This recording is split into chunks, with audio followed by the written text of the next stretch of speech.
selected the back area near the gardens, back with rooms 300 and 302. This is an area that has a bunch of gutters like these, and they just release the water onto plain pavement.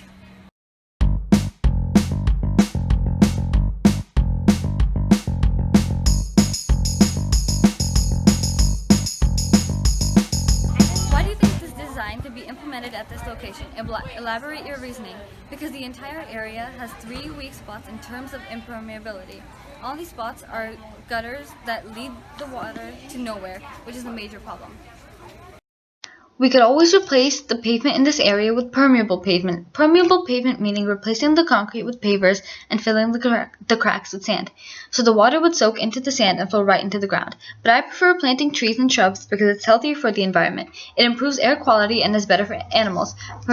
Permeable pavement isn't exactly going to make any animals happy. Just as mentioned before, trees improve the habitat for our animal friends.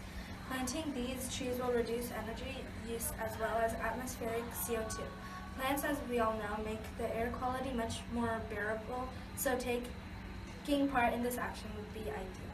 Humans are constantly pumping on what is little water ground we have left. So we need more ways to coax the rainwater into the ground. Any types of grass or plants would do so greatly. Rain barrels help too, but they aren't nearly as natural or environmental. Placing more greenery everywhere will make this process much quicker. If everyone takes part in this, we will restore our stash of water ground.